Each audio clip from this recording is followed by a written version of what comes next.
ساری رات فلم دیکھنے والے کو کیا پتا کہ رات اللہ کے نبی کی یاد میں آنسو بہانے کا مزہ کیا ہے. وہ سمجھتا ہے فلموں میں ہی مزہ ہے. ساری رات ٹیلی فون پر گندی کرنے کی بجائے کسی کو کیا پتا کہ سو کر تہجد پڑھ کے اللہ کی بارگاہ میں آنسو بہانے کا لطف کیا ہے. وہ لطف دیکھا نہیں ہے نا. جس کو فلموں کی عادت ہے وہ سمجھتا ہے فلم دیکھوں گا نہیں تو نیند ہی نہیں آئے گی. لیکن جس کو عشق رسول کی لت پڑ جائے، آئے ہائے، جس کو پیارے آقا سے محبت ہو جائے، دنیا کی لڑکیوں سے اور بے حیا عورتوں سے دوستیاں کرتے ہو، اللہ کے حبیب سے محبت کر لو، ہر آنسو تمہارا رتبہ بڑھائے گا. نیند کروٹ بدل کر نہیں آئے گی جب مدینے والے کی یاد آئے گی، مگر وہ بے قراری میں بھی سکون آئے گا. بے پردہ بے حیا لڑکیوں سے دوستیاں لگا کر ساری رات فون پہ بات کر کے کیا کر رہے ہو آپ؟ سوچو اللہ کو کیا جواب دو گے؟ مرنا ہم سب نے. میں بات جو کر رہا ہوں اللہ کرے میری بات آپ سمجھیں کہ ہمارے پاس ایکسٹرا ٹائم نہیں ہوگا. میں کل ایک ایسی شخصیت سے، ایسے بندے سے مل کے آیا ہوں جس نے مجھے اداس کر دیا. آپ کے حیدرآباد کا شخص ہے، ان کو لیور کا کڈنی کا کینسر ہو گیا، 52 سال عمر ہے، اور وہ بندہ کہتا ہے میں 16 سال تک حیدرآباد سے نوری آباد جاتا رہا، نوکری کرتا رہا، بالکل فٹ فاٹ، کوئی پرابلم نہیں. ماشاءاللہ اس کے جوان بیٹے ہیں، اللہ نے بہت دیا ہے اس گھر کو. میں کل دیکھتا رہا، میں تو یہ سوچتا رہا یار یہ عمر بھی اتنی نہیں ہے. میں نے کہا ہوا کیا آپ کو؟ کہتا کچھ بھی نہیں تھا مجھے. رمضان میں مجھے کڈنی میں یہاں درد ہوتا رہا، ڈاکٹرز کو دکھایا، ٹیسٹ کرائے، ڈاکٹر کہتے ہیں کینسر کا آخری سٹیج ہے. میں سوچتا رہا یار کتنی پلاننگ، کتنے ارادے، یہ کروں گا تو بچوں کی شادی. اب اس بندے سے کھڑا نہیں ہوا جا رہا تھا. 6 مہینے میں ختم ہو گیا وہ بندہ. اللہ سے پھر دعا کرتا ہوں اللہ اسے شفا عطا فرمائے، مگر مجھے ہلا گیا وہ شخص. میں سوچتا رہ گیا. اللہ کی رحمت سے میں نے اکیلے میں اس کو بٹھا کر پھر کلمہ پڑھایا، توبہ، کیونکہ مجھے بڑا ڈر لگ رہا تھا. اللہ اس کو ہمت دے، طاقت دے، اس کو شفائے کاملہ دے. مگر ودن 6 مہینے دنیا ختم ہو گئی نا. 6 مہینے تو دور کی بات ہے، ادھر بندہ صبح جاتا ہے رات جنازہ آتا ہے. مگر ہماری پلاننگ ہی عجیب ہے، ہمارا جینے کا انداز ہی عجیب ہے. ہمیں لگتا ہے مرنا ہی نہیں ہے. ہماری زندگی میں سارا شیڈول ہے کہ اتنے سال بعد شادی کروں گا، شادی ہو گئی تو بچے ہوں گے، بچوں کو پھر فلاں اسکول میں پڑھاؤں گا، اس کے بعد بچوں کی شادیاں کروں گا، ایک گھر ہے تو بڑا گھر لوں گا، ایک فیکٹری ہے تو اور فیکٹری لگاؤں گا. یہی پلاننگ. مروں گا تو کیا کروں گا، اس کی پلاننگ. قبر میں جاؤں گا تو وہ روشن ہوگی کہ نہیں، اس کی پلاننگ. قبر میں جاؤں گا تو لے کر کیا جاؤں گا، اس کی پلاننگ. کسی نے دفن ہوتے ہوئے کسی کو دیکھا ہے؟ کوئی ہے جو تدفین کے وقت سارے گئے ہوں گے. کبھی قبر کے اندر کوئی تجوری دیکھی ہے؟ کیا آپ نے دیکھا ہو قبر میں تجوری ہو، سارا سونا، سارے بانڈ، سارے پیسے اس میں ڈال کر لاک لگا کے مردہ لے گیا ہو؟ قبر میں کوئی تجوری نہیں. کفن میں کوئی جیب دیکھا ہے؟ کفن میں کوئی جیب نہیں. سوچو خالی جانا ہے، سب ادھر ہی رہ جائے گا. کیا جائے گا ساتھ؟ میری نیکیاں، اچھے اعمال کتنے ہیں؟ اب سوال یہ ہے نا، جب جاگا جو میرے ساتھ جائے گا وہ کتنے ہیں؟ اس کی کتنی تیاری ہے؟ ابھی جوان بیٹھے ہیں سارے، کہتے ہیں جناب بالکل نیکیاں کریں گے، لیکن ابھی تو مزے کی عمر ہے نا. 50 سال کا ہو جاؤں پھر اللہ اللہ ہی کروں گا، پھر تو داڑھی بھی رکھ لوں گا، پھر نماز بھی پڑھوں گا، پھر روزے بھی رکھوں گا. ابھی تو مزے کے دن ہیں. کیا جوان نہیں مرتے؟ کیا نوجوانوں کو مرتے نہیں دیکھا؟ کب تیاری کرو گے؟ ایسے کئی جوان پہنچ گئے قبر میں جنہوں نے نیت کی تھی بوڑھا ہو کر نماز پڑھوں گا. ایسے کئی لوگ قبر میں پہنچ گئے جنہوں نے نیت کی تھی مدینے جاؤں گا پھر داڑھی رکھوں گا. نہیں جا سکے اور چلے گئے قبر میں. ایسے کئی چلے گئے قبر میں جنہوں نے کہا تھا اگلی رمضان سے پورے روزے رکھوں گا. رمضان نہیں آیا، وہ قبر میں چلے گئے. ہوئے نامور بے نشاں کیسے کیسے، زمیں کھا گئی نوجوان کیسے کیسے. جگہ جی لگانے کی دنیا نہیں ہے، یہ عبرت کی جا ہے، تماشا نہیں ہے. اللہ کی رحمت سے میں آپ کو جو بات سمجھانا چاہ رہا ہوں نا، میں یہ نہیں کہتا زندگی کو جب آپ ساری زندگی چھوڑ دو. آپ کاروبار کیجئے، حلال کیجئے، نوکری کیجئے، حلال کیجئے، اپنی فیملی کے ساتھ وقت گزاریے، بالکل گزاریے. اپنے بچوں کے ساتھ خوش رہیے، خوش رہیے. شریعت نہیں کہتی کہ جناب آپ ساری فیملی گھر بار چھوڑ کر فقط اللہ اللہ کرتے رہیں. گھر بار، کاروبار، family, every thing is okay. Enjoy کیجئے اپنی لائف کو، مگر شریعت کے دائرے میں رہ کر، نماز کی پابندی کر کے، حلال روزی کما کے، جھوٹ، غیبت، بدگمانی، بد کلامی، بد اخلاقی، اس سے بچ کر بے حیائی سے بچ کر کیا زندگی انجوائے نہیں کی جا سکتی؟ اپنے وقت کی قدر کریں. یہ وقت جو ہے نا یہ موتی ہے. سانس کی مالا جو ہے نا، دیکھیں کبھی غور کیا ہم نے، جو ہماری جو بریتھ ہے، سانس ہے، یہ ساری کاؤنٹنگ کی ہوئی ہیں، آپ کو معلوم ہے؟ یعنی ہماری سانسیں بھی یہ گنی ہوئی ہیں. اگر بندہ اس کی قدر نہ کرے تو یہ سانسیں تو ختم ہو جائیں گی نا. اے میرے میٹھے اسلامی بھائیوں، ایک ایک سانس کاؤنٹڈ ہے. میں نے آپ سے گفتگو کے دوران بہت ساری سانسیں لے لی ہیں اور آپ نے بہت ساری سانسیں لے لی ہیں. یہ اتنی سانسیں میری ختم ہو گئیں، اب نہیں پتا کتنی باقی ہیں. ہم سب کا موت کا وقت مقرر ہے، ڈیسائیڈڈ ہے، ہمیں نہیں پتا. اچھا پتہ ہے موت کا وقت بھی مقرر ہے اور موت کی جگہ بھی مقرر ہے. بندہ کسی نہ کسی بہانے سے ادھر پہنچتا ہے. آپ نے دیکھا ہوگا نہیں چاہتے جاتے بھی کسی کی گاڑی میں بیٹھ جاتا ہے یا اچانک کسی گاڑی سے اتر جاتا ہے. جو اتر جاتا ہے وہ بچ جاتا ہے، جو بیٹھ جاتا ہے وہ چلا جاتا ہے. سنا ہوگا نا، کیا تھا؟ وقت مقرر تھا. جو اتر گیا اس کا ٹائم نہیں آیا تھا. اٹ مینز آگاہ اپنی موت سے کوئی بشر نہیں، آگاہ اپنی موت سے کوئی بشر نہیں. سامان 100 برس کا ہے، پل کی خبر نہیں. اب سوچئے میرے میٹھے اسلامی بھائیوں، جب پل کی خبر نہیں ہے تو پھر برسوں کی فکر کیوں کرتے ہو؟ پتہ ہے صبح جب ہوتی ہے تو دن کیا اعلان کرتا ہے؟ ابھی دن نکلا ہوا ہے نا. پیارے آقا علیہ الصلوۃ والسلام فرماتے ہیں جب روز صبح سورج طلوع ہوتا ہے، نکلتا ہے، تو اس وقت دن یہ اعلان کرتا ہے کہ آج کوئی اچھا کام کرنا ہے تو کر لو، میں پھر پلٹ کر نہیں آؤں گا. آج کا دن کل نہیں آئے گا، پھر کبھی نہیں آئے گا ہماری زندگی میں. لیکن ہمیں احساس ہی نہیں ہے. آپ میں سے بہت ساروں نے اسٹوڈنٹ لائف گزاری ہوگی نا، اسکول کی لائف گزاری ہوگی، مدرسے میں پڑھے ہوں گے. جب امتحان آتے تھے تو کیا کرتے تھے؟ بالکل امتحان قریب آ جاتا تھا، ٹینشن. بعض طلبہ کو نیند نہیں آتی تھی، یار کل کیا ہوگا، امتحان کیسے دیں گے. رات بھر جا کے تیاری، دوستوں کو بلایا، فون کیا، نوٹس لیے. جیسے جیسے امتحان قریب آتا گیا طالب علم کی بے چینی بڑھتی گئی. ہم بھی تو ایک امتحان کے قریب ہو رہے ہیں. آپ کو معلوم ہے ہر گزرتا دن ہم قبر کے قریب ہو رہے ہیں. یہ تو طے ہے نا. برتھ ڈے بناتے ہیں لوگ، بڑا خوش ہوتے ہیں. 1 سال جناب 40 سال کا ہو گیا. اللہ کے بندے 1 سال تیری زندگی سے کم ہو گیا. ہیپی نیو ایئر مناتے ہیں. آج تک سمجھ نہیں آئی تاریخ بدلتی ہے، ہم بھی وہی رہتے ہیں، ملک بھی وہی رہتا ہے، موسم بھی وہی رہتا ہے. کس بات کی خوشی ہے بھائی؟ اور اس ہیپی نیو ایئر کے نام پر جو طوفان بدتمیزی، حرام کام ہو رہے ہیں، کس چیز کی خوشی ہے؟ اللہ کے بندوں اور موت کے قریب ہو رہے ہو. تمہیں تو فکر بڑھنی چاہیے تھی. امتحان کی ڈیٹ قریب آتی تھی ہم بے چین ہو جاتے تھے. ہر روز میں قبر کے قریب ہو رہا ہوں، کبھی تو بے چینی ہو. ایک بار ایک باپ اور بیٹا سوئے ہوئے تھے. بیٹا رات کو اٹھ گیا، رات کو اٹھ کر رونے لگا. باپ نے کہا بیٹا کیوں رو رہے ہو، کیا ہو گیا؟ کہتا ہے ابو جان بات یہ ہے کہ صبح مجھے کل قاری صاحب نے ایک سبق دیا تھا، اب مجھے کل استاد صاحب کو وہ سبق سنانا ہے. سبق یاد نہیں ہوا ہے، اب استاد صاحب کو نہیں سناؤں گا تو انہوں نے سزا دینی ہے. یہ سن کر باپ بھی رونے لگ گیا. کمال کا باپ تھا، رونے لگ گیا. کسی نے پوچھا کہ تم کیوں رو رہے ہو؟ کہتا ہے میرے بیٹے کو ایک سبق یاد نہیں ہے، اس کے لیے رو رہا ہے کہ قاری صاحب کو کیا جواب دوں گا. میں نے تو اللہ کی کتنی نافرمانیاں کی ہیں، اللہ کی بارگاہ میں کھڑا کر کے ہڑا ہوا تو کیا جواب دوں گا. اس کو ایک دن سبق سنانا ہے، اس کو بے چینی ہے.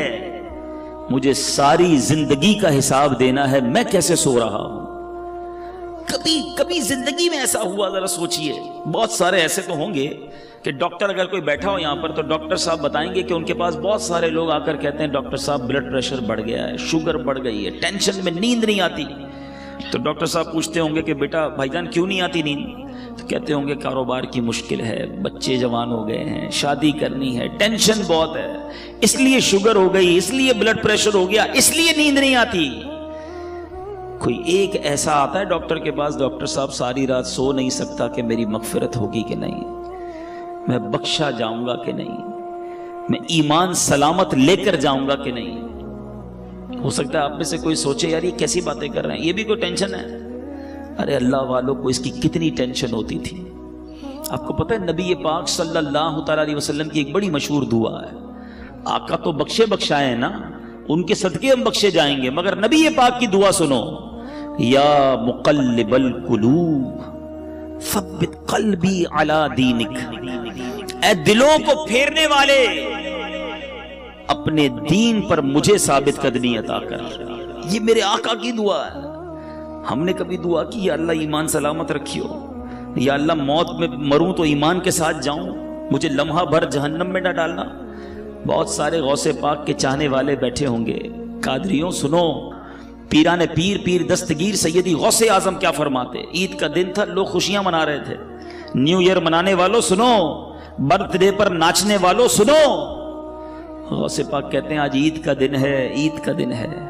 عبد القادر کے لیے عید کا دن وہ ہوگا جب اپنا ایمان سلامت لے کر دنیا سے جائے گا. حضرت شیخ عبد القادر جیلانی کا یہ عالم ہے. عمر فاروق رضی اللہ تعالیٰ عنہ خلیفۃ المسلمین امیر المومنین, وہ عمر ہے. حضرت عمر کا مرتبہ یہ ہے کہ میرے آقا فرماتے میرے بعد کوئی نبی ہوتا تو عمر ہوتا. عمر جس گلی سے گزر جائے اس گلی سے شیطان نہیں گزرتا. یہ مرتبہ قطعی جنتی, گارنٹیڈ. مگر عید کے دن مدینے والوں نے کہا چلو حضرت عمر سے ملتے ہیں, ان کو بھی مبارکباد دیتے ہیں. حضرت عمر کا گھر کا دروازہ کھٹکھٹایا گیا, دروازہ کھلتا ہے. حضرت عمر باہر آتے ہیں, آنکھوں میں آنسو ہیں. لوگ حیران, اے عمر آج تو عید کا دن ہے, آج آنکھوں میں آنسو کیسے؟ حضرت عمر کہتے ہیں عید تو ان لوگوں کے لیے ہے جن کے روزے قبول ہو گئے, جن کی نمازیں قبول ہو گئی. عمر نہیں جانتا کہ اس کی عبادتیں مقبول ہوئیں یا منہ پر مار دی گئیں. یہ حضرت عمر, یہ غوث اعظم. میں اور آپ تو گناہوں کے انبار ہیں سر پر, مگر کوئی شرمندگی نہیں ہے, کوئی ٹینشن نہیں ہے, کوئی دعا نہیں ہے, کوئی جس کو کہیں جھرجھری آ جائے کہ یار بنے گا کیا میرا. مزے ہیں, گل چھڑنے ہیں, پلاننگز ہیں, آج کدھر گھومنے چلنا ہے, سنڈے کو کدھر چلنا ہے, آؤٹنگ کدھر کرنی ہے, چھٹیوں میں کیا کرنا ہے. پورے دن میں نماز پڑھنی ہے کہ نہیں, اس کی کوئی پلاننگ نہیں. سوچئے, خدا کے واسطے سوچئے, ہم سب کو مرنا ہے. یہ وہ حقیقت ہے جس سے انکار نہیں کیا جا سکتا. موت ایک ایسی حقیقت ہے کہ دنیا کا ہر مذہب, دنیا کی ہر قوم اس کو مانتی ہے کہ مرنا پڑے گا. کسی کو اس سے کوئی جس کو کہیں فرار نہیں ہے.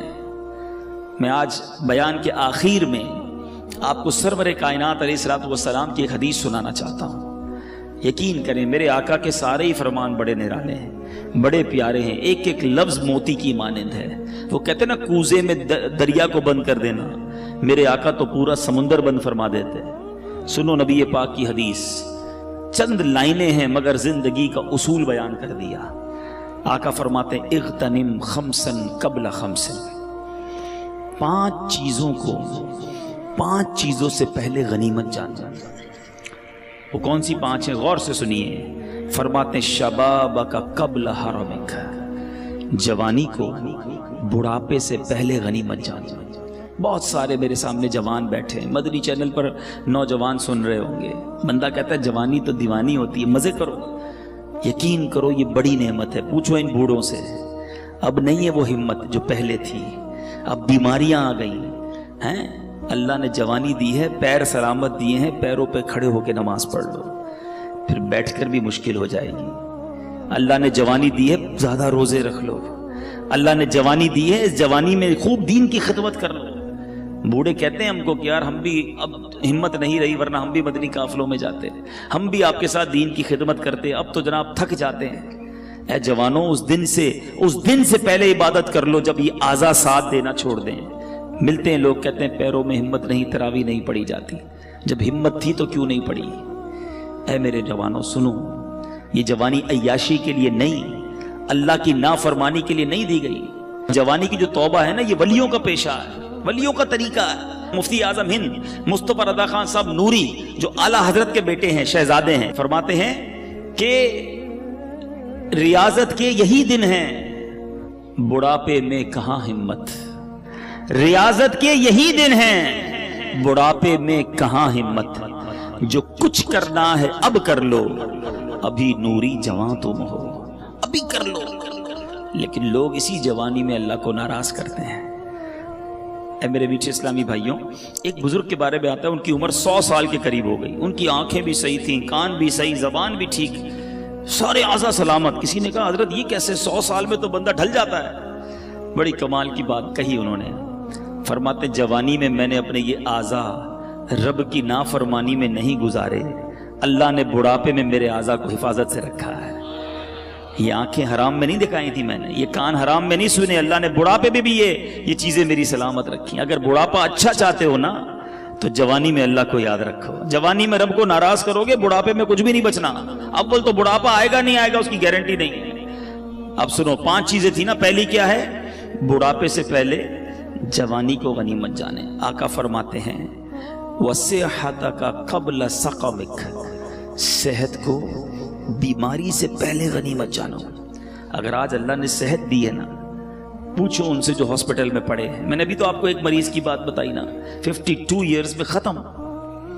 پتہ نہیں کب ہمارے ساتھ کیا ہو جائے. اللہ ہمیں ہمیشہ محفوظ رکھے بیماریوں سے، ہاسپٹل کے، عدالتوں کے، جیلوں کے چکروں سے محفوظ رکھے. مگر بیمار بھی تو ہوتے ہی ہیں نا لوگ. کسی کے ڈائلسس ہو رہے ہیں، کہ شوگر کا مریض ہو گیا، کوئی بلڈ پریشر کا، کسی کوئی کھا بھی نہیں سکتا.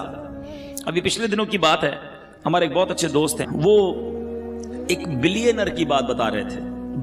ملینر سے یعنی اربوں پتی شخص. کہتے بہت بڑی پارٹی ہے، بہت بڑا بزنس ہے.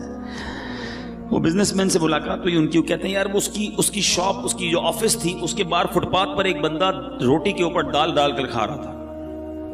تو وہ اربوں پتی شخص کہتا ہے یار یہ کتنا خوش نصیب ہے. دال کھانے والے کو کہہ رہا ہے یار یہ اپنے ہاتھ سے جو چاہتا ہے کھا لیتا ہے. اس اربوں پتی شخص کو بیماری تھی کہ وہ 1 گلاس پانی بھی روز نہیں پی سکتا. اس کے گردوں میں ایسا پرابلم تھا کہ ڈاکٹر کہتے تھوڑا تھوڑا پانی پینا ہے. کہا یہ کتنا خوش نصیب ہے کہ بیٹھ کے فٹ پاتھ پہ مزے سے دال روٹی کھا رہا ہے. یہ ہے بیماری. پیسوں سے صحت نہیں ملتی. جس کے پاس صحت ہے وہ اربوں پتی ہے. اس سے بڑا خوشحال کوئی نہیں. جب جیسے چاہو چلتے ہو، پوچھو لنگڑے سے کیسے گزرتی ہے زندگی. جو چاہے بولتے ہو. بیٹھو کبھی کسی گونگے کے پاس تو پتا چلے گا کہ اشارے کر کر کے اس کا حال کیا ہو جاتا ہے. ہاتھ سلامت ہیں، جو چاہو اٹھا لیتے ہو. نہیں ہے ہاتھ، اس سے پوچھو.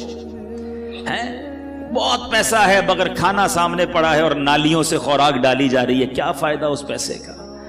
صحت سے بڑھ کر کوئی نعمت نہیں ہے. مگر یہ صحت اللہ نے اس لیے دی کہ اس کی نافرمانی کی جائے. تم اللہ کا شکر ادا کرو، صحت میں نیکیاں کرو، وہ رب تمہیں بیماریوں سے محفوظ رکھے گا. آگے سنو، میرے آقا فرماتے ہیں 5 چیزیں تھی نا، 2 ہو گئیں. پھر فرمایا وَغِنَاكَ قَبْلَ فَقْرِكَ. آقا فرماتے ہیں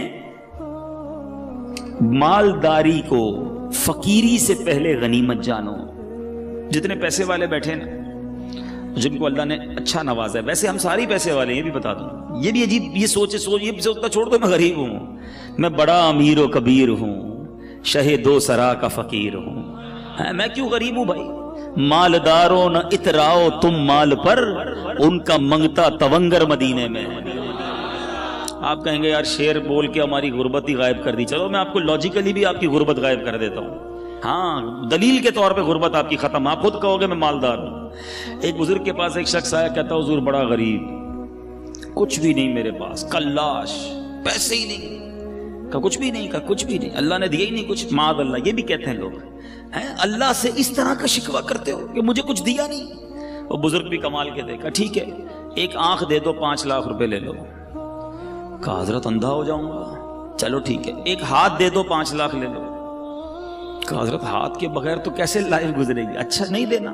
ایک کان دے دو 5 لاکھ لے لو. کہا حضرت بہرا ہو جاؤں گا. اچھا چلو کان بھی رکھو اپنے پر. ٹانگ دے دو، 1-2 ہے نا، ایک ٹانگ دے دو 5 لاکھ لے لو. نہیں حضرت لنگڑا ہو جاؤں گا. اچھا گردے تو 2 ہیں نا، ایک گردہ ہی دے دو، ایک سے تو زندگی چلے گی، 5 لاکھ لے لو. کہ نہیں حضرت گردہ کیسے دوں گا. اچھا چلو خالی زبان ہی دے دو 10 لاکھ روپے لے لو. کہ گونگا ہو جاؤں گا. کہ اللہ کے بندے کہتا ہے اللہ نے کچھ نہیں دیا، لاکھوں کی پراپرٹی لے کے گھوم رہا ہے. اب بتاؤ غریب ہو؟ اربوں روپے کا بھی بندہ نہیں بنتا. ہاں اربوں روپے سے بندہ نہیں بنتا، اللہ نے مجھے بنا دیا فری میں. پھر بولتے ہو غریب ہوں. اللہ کا ہر حال میں شکر ادا کرو. لیکن جس کے پاس پیسے ہیں نا وہ بھی غنیمت جانے. آقا فرماتے ہیں وَغِنَاكَ قَبْلَ فَقْرِكَ، اپنی غنا کو، اپنی امیری کو فقیری سے پہلے غنیمت جانو. آپ سب بیٹھے، یہ بزرگ بیٹھے سفید داڑھیوں والے، پوچھو ان سے، انہوں نے کئی امیروں کو دیکھا ہوگا جو غریب ہو گئے. زیرو ہو جاتا ہے بندہ، اچانک چکر گھومتا ہے. اور ان امیروں کو بھی ہم نے دیکھا، وہ سر پکڑ کے کہتے ہیں یار بڑا پیسہ تھا اس زمانے میں، کاش مسجد بنا لیتا، کاش اس وقت پیسہ اللہ کی راہ میں دیتا، میں خوب دین کا کام کرتا. بھائی ابھی کر لو نا جس کے پاس ہے. یہ شیطان ہے جو تمہیں کہتا ہے ابھی اگلا کاروبار سیٹ ہو جائے پھر اللہ کی راہ میں دوں گا. کئی لوگوں نے کئی سالوں کی زکوٰۃ روکی ہوتی ہے، معاذ اللہ، حرام، جہنم میں لے جانے والا کام. آپ گناہگار ہو رہے ہیں. بندہ کہتا ہے یار ابھی نکالوں گا تو بہت پیسے نکل جائیں گے، بس فیکٹری لگا لوں پھر 2 سال کی ایک ساتھ نکال دوں گا. اچانک کوئی پرابلم آتی ہے، بندہ خود زکوٰۃ لینے والا بن جاتا ہے. نہ کرو ایسا. جس کو اللہ نے دیا ہے جمع کروا دو. یہ جملہ یاد رکھنا جو میں کہہ رہا ہوں، اپنے ہی اکاؤنٹ میں جمع کروا دو. آپ کے یہاں کمیٹی ڈالی جاتی ہے حیدرآباد میں، BC، ہم کمیٹی بھی کہتے ہیں، ایسا ہی نا؟ کیوں ڈالتے ہو؟ یار تھوڑے تھوڑے جمع ہو جائیں گے، کبھی بچوں کی شادی میں کسی کام میں کام آئیں گے. ایسا ہی ہے یہ جو اللہ کی راہ میں خرچ کرنا ہے نا، یہ مدنی کمیٹی ہے.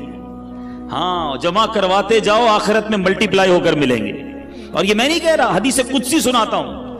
اللہ کے حبیب فرماتے ہیں کہ رب ارشاد فرماتا ہے، اس کا مضمون یہ ہے، اے ابن آدم، سنو الفاظ، سننا ایمان تازہ ہو جائے گا. ادھر ادھر کی انشورنس کرانے والوں سنو. اللہ فرماتا ہے اے ابن آدم، اپنا مال میرے پاس جمع کروا دے. اللہ فرما رہا ہے، مال بھی اللہ کا ہے، پھر بھی فرماتا ہے تیرا مال میرے پاس جمع کروا دے. نہ جلے گا، نہ ڈوبے گا، نہ کم ہوگا. گارنٹی دیکھو، نہ جلے گا، نہ ڈوبے گا، نہ کم ہوگا، بلکہ میں تجھے اس دن لوٹاؤں گا جب تجھے ایک ایک نیکی کی ضرورت ہوگی. یہ تو میرے اکاؤنٹ میں جمع ہو گیا نا، جتنا دوں گا جمع ہو رہا ہے. عقل مند ہے وہ شخص، یقین کریں عقل مند ہے. لوگ 2.5% زکوٰۃ نکال کے بریک لگا دیتے ہیں کہ دے دی نا بھائی. اسلامی بھائیوں کو جواب دیتے ہیں بھائی اس سال کی زکوٰۃ پوری ہو گئی، اگلے سال آنا. وہ اللہ کے بندو، اللہ نے دینا بند کر دیا، وہ دیے جا رہا ہے، تم بھی دیے جاؤ. روایتوں کا مضمون ہے گن گن کر خرچ نہ کرو، ورنہ وہ رب کریم بھی تمہیں گن گن کر عطا فرمائے گا. جب وہ بغیر گنے دیے جا رہا ہے تم بھی دیتے جاؤ. تم دے کر احسان نہیں کر رہے. یہ جتنے اسلامی بھائی بیٹھے نا، اچھا یہ بھی ایک پرابلم ہے. اب لوگ کہیں گے یار یہ بہت اچھا بیان ہے، مگر یہ تو فیکٹری کے مالک صاحب کے لیے، ہمارے لیے تھوڑی ایسی تو نوکری کرتے ہیں، ہم کیا دیں گے؟ یہی گڑبڑ ہے. ہر انسان کو اپنی حیثیت کے مطابق دینا چاہیے، چاہے 2 روپے دیں، چاہے 10 روپے دیں، چاہے 100 روپے دیں. میں یہ کوئی نہ سمجھے یہ دعوت اسلامی کے لیے چندہ لینے بیٹھا، ہمیں نہ دو بھائی. کہیں بھی اچھی جگہ پر اللہ کی راہ میں خرچ کرنے کی عادت ڈالو. اپنے علاقے کی عاشقان رسول کی مسجد کے ڈبے میں ڈال دو، مگر دیتے رہو. یہ آپ کا ہے جو جمع ہو رہا ہے. لوگ یہ دینے میں جو ہے نا، اس میں بخل نہیں کرنا چاہیے. اب میں اس کو ایک اور حکایت کے ذریعے سمجھاؤں گا تو بات اور سمجھ آ جائے گی. ایک ملک میں ایک بادشاہ نے مقابلہ کیا، ایک کمپٹیشن اناؤنس کیا. بڑا عجیب مقابلہ تھا، اور وہ مقابلہ یہ تھا کہ پورے ملک میں سب سے بڑا بے وقوف کون ہے. بڑا عجیب مقابلہ، بے وقوفی کا بھی مقابلہ ہوتا ہے. چلو بادشاہ صاحب نے رکھوا لیا، ٹیسٹ ہوئے، امتحان ہوئے، مقابلے ہوئے، وزیروں نے سلیکٹ کیا کہ ہی از دا بگیسٹ فول، یہ سب سے بڑا بے وقوف ہے ہمارے ملک میں. بادشاہ نے کہا چیک کر لیا؟ کہا جناب چیک ہو گیا. بادشاہ نے اپنی سونے کی، ہیروں کی مالا اتاری، اس بے وقوف کی گردن میں ڈال دی. بے وقوف بھی چلا گیا، بادشاہ بھی کام میں لگ گیا. کچھ عرصے کے بعد اس بے وقوف کو پتا چلا کہ بادشاہ سلامت بیمار ہو گئے ہیں، اور شدید بیمار ہو گئے ہیں. وہ پہنچ گیا بادشاہ کے پاس. کہا بادشاہ کیا ہوا آپ کو؟ کہا بس اب تو زندگی آخری سٹیج پر ہے اور میں یہ دنیا چھوڑ کر جا رہا ہوں. تھا تو بے وقوف، اس کو تو نہیں پتا تھا دنیا چھوڑ کر جانے کا مطلب کیا ہے. کہتا اچھا کہیں اور جا رہے ہیں؟ بادشاہ کہتا ہے ہاں یہ دنیا چھوڑ کر دوسری دنیا میں جا رہا ہوں. کہا اچھا ایک بات بتائیں بادشاہ سلامت، آپ کے پاس میں نے دیکھا ہے بڑے پیسے ہیں، بڑے موتی ہیں، ہیرے ہیں، جواہرات ہیں، جدھر جا رہے ہیں ادھر پیسے بھیج دیے نہیں بھیج دیے؟ بادشاہ کہتا ہے ادھر تو میرے پاس پھوٹی کوڑی بھی نہیں ہے. اچھا بادشاہ سلامت میں دیکھتا ہوں آپ کے آس پاس بہت سارے خادم، کنیز، غلام آگے پیچھے گھوم رہے ہوتے ہیں، جدھر جا رہے ہیں ادھر کچھ غلام، ادھر کچھ خادم ہیں کہ نہیں؟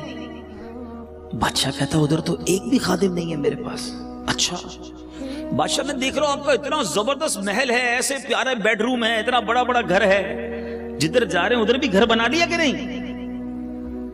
تو بادشاہ کہتا ہے ادھر تو جھونپڑی بھی نہیں ہے. پتہ اس بے وقوف نے کیا کیا؟ اس نے اپنا ہار اتارا اور بادشاہ کے گلے میں ڈالا. کہا حضور مجھ سے بڑے بے وقوف تو پھر آپ ہوئے نا. آپ کو پتہ ہے دنیا چھوڑ کر جا رہے ہیں, نہ پیسے بھجوائے, نہ گھر بنایا, نہ اپنے نوکر بھجوائے, آپ کر کیا رہے ہیں؟ ہے یہ حکایت, اللہ کرے دل میں اتر جائے. تم نے ادھر گھر بنایا ادھر گھر بنایا, ہم نے ادھر پیسے بنائے ادھر پیسے بھجوائے. سوچو نا, اللہ نے تو دیے تھے بھجوانے کے لیے, ہم ادھر ہی رکھ کے بیٹھے ہوئے. یہ وہ پیسہ ہے جو تم ادھر بھجوا رہے ہو. آج بھجوا دو, کل کوئی نہیں بھجوائے گا پیچھے تمہارے. مرنے کے بعد بچے گل چھڑے اڑاتے ہیں. اللہ نے دیا ہے, ہمت کرو اور جمع کرواتے وقت اللہ کا شکر بھی ادا کرو. یہ بھی بڑا پرابلم ہے, اللہ کی راہ میں دیتے ہیں دل پہ بھار پڑ جاتا ہے. یا اللہ, مجھے ملتے ہیں کئی لوگ ایسے, یار 10 لاکھ روپے زکوٰۃ کیسے دے دوں؟ اللہ کے بندے, رب نے 4 کروڑ دیے ہیں تو 10 لاکھ زکوٰۃ بنی ہے نا. شکر ادا کر, سجدہ کر اللہ کی بارگاہ میں. یا اللہ, دینے والا بنایا تو نے, مجھے مانگنے والا نہیں بنایا. زکوٰۃ دیتے وقت, صدقہ دیتے وقت بوجھ آتا ہے تمہارے دل پر, یہ میرے پیسوں کا نصیب ہے, یہ اللہ کی عطا ہے کہ مجھے اللہ نے دینے والا بنایا, اور میں دیتے وقت یہ سوچوں کہ میرا پیسہ مجھ سے دور ہو رہا ہے. اس پر اللہ کا شکر ادا کرو. فقیر ہونے سے پہلے غنیوں سنو, خرچ کرو اللہ کی راہ میں, غریبوں کی مدد کرو, اپنے پڑوسیوں کی مدد کرو, سب سے پہلے اپنے غریب رشتہ داروں کی مدد کرو. دیکھو انشاءاللہ اللہ کتنا دے گا, اور یہ ایک ایک روپیہ تمہیں کام آئے گا قیامت کے دن. ایک ایک روپیہ تمہیں جنت میں دے گا اللہ, اور ملٹی پلائی کر کے واپس دے گا. ایک روپیہ نہیں دے گا, وہ اپنے کرم سے خزانے عطا فرمائے گا. میرے نبی کی اس حدیث کو یاد کر لو. آگے سنو, میرے آقا فرماتے ہیں 3 باتیں ہو گئی. نبی پاک فرماتے ہیں وَفَرَاغَكَ قَبْلَ شُغْلِكَ, فراغت کو, مصروف ہونے سے پہلے غنیمت جانو. کئی اسلامی بھائی بہت فارغ ہوتے ہیں, جاب کی اس کے بعد شام کو فارغ. آپ کیا کرتے ہیں شام کو؟ کچھ بھی نہیں کرتا. اللہ کے بندے, کچھ قرآن پڑھ لو, کچھ تفسیر پڑھ لو, قرآن صحیح پڑھنا سیکھ لو, علم دین حاصل کر لو. اس فراغت کے ٹائم کو کچھ آخرت کے لیے خرچ کر لو.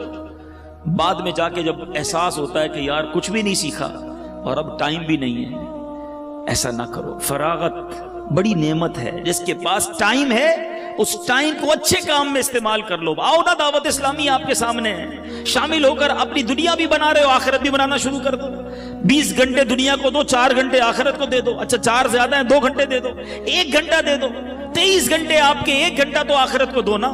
پکڑ لو دعوت اسلامی والوں کو, مجھے بتاؤ میں روز 1 گھنٹہ کیا کر سکتا ہوں؟ میں دین کے کام کرنا چاہتا ہوں. اللہ نے مجھے وقت دیا ہے, میں اس وقت میں کوئی سنتوں کی خدمت کر کے جانا چاہتا ہوں. مجھ سے کوئی ایسا کام لے لو جو میری مغفرت کا اور ثواب جاریہ کا باعث بن جائے. آؤ نا, خود آ کے کام کرو. نہیں, فارغ ہے تو فلمیں دیکھنی ہے, فارغ ہے تو سوشل میڈیا پر بیٹھ جانا ہے, فارغ ہے تو ریموٹ لے کے ٹی وی دیکھنا ہے. خود سوچو, آپ اپنے وقت کو ضائع کر رہے ہو. مرنا ہے, وی ہیو ٹو ڈائی. کر لو جو کرنا ہے اسی دنیا میں. آخری بات میرے آقا فرماتے ہیں وَحَيَاتَكَ قَبْلَ مَوْتِكَ, زندگی کو موت سے پہلے غنیمت جان. مرنے کے بعد ایک سبحان اللہ کہنے کا موقع بھی نہیں ملے گا. مرنے کے بعد ایک نماز پڑھنے کا موقع بھی نہیں ملے گا. بندہ مرنے کے بعد اللہ کی بارگاہ میں عرض کرے گا, مولا واپس بھیج دے, ایک سجدہ کر لوں, 2 رکعت پڑھ لوں. اے اللہ واپس بھیج, اب ساری زندگی نماز جماعت سے پڑھوں گا, اب تہجد بھی نہیں چھوڑوں گا, امامہ بھی پہنوں گا, داڑھی بھی رکھوں گا. یعنی یہ بھی ہو سکتا ہے وہ کہے. پھر چانس نہیں ملنا. کر لو جو کرنا ہے اس دنیا میں. اللہ کرے کہ دل میں اتر جائے میری بات, سمجھیے اس بات کو. دعوت اسلامی بہت پیاری, یقین کریں اللہ کی بہت بڑی نعمت ہے ہمارے لیے. یہ تحریک اتنی خوبصورت ہے کہ بزنس مین کو کہتی ہے بزنس بھی کرو, حلال طریقے سے کرو, اس کے بعد آؤ دین کا کام بھی کر لو. اسٹوڈنٹ ہو آپ اسٹڈی پڑھیں, صحیح طریقے سے پڑھیں, حلال طریقے سے پڑھیں, اپنے اسکول میں بھی دین کا کام کر لو. اچھا آپ جناب نوکری کرتے ہیں, بالکل حلال طریقے سے نوکری کیجئے, مگر نمازوں کی پابندی بھی کیجئے, سچ بولیے, اور ساتھ ساتھ دین کا تھوڑا سا کام کر لیں. یعنی ہماری لائف کے اندر ایک ایسا سافٹ ویئر آ جاتا ہے کہ لائف بھی گزر رہی ہے اور آخرت بھی بن رہی ہے. دنیا بھی اچھی ہو رہی ہے, آخرت بھی اچھی ہو رہی ہے. اتنی پیاری تحریک ہے. ہمیں کبھی بھی یہ نہیں کہتی دعوت اسلامی سب کچھ چھوڑ دو, بس آ جاؤ ہمارے ساتھ اور مسجد کے کونے میں بیٹھ جاؤ. نہیں, آپ لائف گزاریں مگر شریعت کے مطابق گزاریں. آپ انجوائے کریں گے, یقین کریں. جو لوگ یہ کہتے ہیں نا یار یہ شریعت پر عمل کرنا مشکل ہے, یہ دور ہے شریعت سے, یہ دین سے دور ہے, ان کو لگتا ہے مشکل ہے. دنیا میں سب سے فلیکسیبل، کبھی موقع ملا تو اس پر بیان کروں گا کہ موسٹ فلیکسیبل ریلیجن آن ارتھ، ساری کائنات میں اگر سب سے آسان اور جس کو آپ فلیکسیبل کہیں، جس کے اندر گنجائش ہے، وہ مذہب اسلام ہے۔ اس سے آسان مذہب کوئی نہیں ہے۔ مثال دے دیتا ہوں دو تین۔ آپ بیمار ہیں، کھڑے ہو کے نماز نہیں پڑھ سکتے، بیٹھ کے پڑھ لیں۔ بیٹھ کے نہیں پڑھ سکتے، لیٹ کے پڑھ لیں۔ پانی نہیں ہے تو تیمم کر لیں۔ سفر میں ہے تو روزے بھی اللہ نے معاف کر دیے، بعد میں رکھ لیں۔ سفر میں ہے تو قصر کر لیں نماز کو۔ پٹی لگی ہوئی ہے تو ڈاکٹر نے منع کیا ہے، نقصان ہے، اس پٹی کے اوپر آپ مسح کر لیں۔ ایوری تھنگ کا سولوشن ہے۔ جو پرابلم ہے، پیسے ہیں تو زکوٰۃ دینی ہے، پیسے ہیں تو حج کرنا ہے۔ یعنی اتنی آسانیاں ہیں مذہب میں۔ دور رہنے والا سوچ رہا ہوتا کہ نہیں جناب بڑا مشکل ہے، اسلام سے آسان مذہب اور کوئی نہیں ہے، بلکہ دین فطرت ہے۔ اسلام پر عمل کرے تو صحیح زندگی گزرتی ہے، غلط گزر رہی ہوتی ہے جب اسلام سے دور ہوتے ہیں۔ تو آ جاؤ اے میرے میٹھے اسلامی بھائی، جو مالکان ہیں وہ بھی، جو مزدور ہیں وہ بھی، ہم سب مسلمان ہیں اور ہم سب کو اپنی آخرت کی فکر کرنی چاہیے۔ اللہ تعالیٰ آج جو بیان ہوا ہم نے سنا، اس پر عمل کرنے کی توفیق عطا فرمائے۔ اب پکی سچی پہلی نیت تو یہ کرنی ہے کہ آج کے بعد ہماری کوئی نماز قضا نہیں ہوگی۔ ایسا نہیں، ایسا نعرہ بلند کریں کہ شیطان ادھر سے بھاگ جائے۔ آج کے بعد ہماری کوئی نماز قضا نہیں ہوگی۔ ہاں، اب اگر فیکٹری میں مسجد ہے تو بڑی بنا لیں بھائی، اب نمازی بڑھ جائیں گے انشاءاللہ، ٹھیک ہے؟ اچھا، آج کے بعد جھوٹ نہیں بولیں گے انشاءاللہ، ٹھیک ہے؟ فقط حلال روزی کمائیں گے۔ ہاں، یاد رکھنا، حرام نہیں۔ اللہ حلال میں تمہیں برکت دے دے گا۔ جھوٹ بول کر جاب پر آنا، تاخیر سے آ کر بہانے بنانا، جھوٹی حاضری لگانا، سیٹ کو بنا لو گے، کیا کرے گا سیٹ؟ کچھ بھی نہیں کر سکتا۔ اپنے سپروائزر کو ٹوسٹ کر لو گے، سپروائزر سے سیٹنگ بنا لو گے، مگر یہ چند سکے، چند روپے جہنم کے انگارے نہ بن جائیں۔ حلال کماؤ، اللہ اس تھوڑے میں بھی تمہیں برکت دے دے گا۔ بیماریاں نہیں ہوں گی، پریشانیاں نہیں ہوں گی، آسانیاں ہو جائیں گی۔ تو اللہ تعالیٰ مجھے اور آپ کو عمل کرنے کی توفیق عطا فرمائے۔ اور ایک اور نیت انشاءاللہ، ہر جمعرات فیضان مدینہ میں ہر جمعرات دعوت اسلامی کا اجتماع ہوتا ہے۔ دیکھیں، ابھی بھی آپ بیان میں آئیں، کچھ سیکھنے کو ملا ہوگا نا، کچھ فرق پڑا ہے، کچھ دل پر اثر ہوا ہے، ایسا ہی ہے نا؟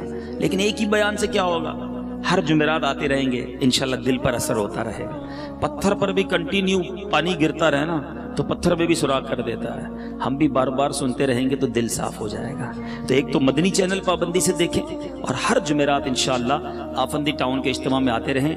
اللہ تعالیٰ کی رحمت سے امید ہے کہ ہم بھی نیک بن جائیں گے، پرہیزگار بن جائیں گے، اللہ کے پسندیدہ بندے بن جائیں گے۔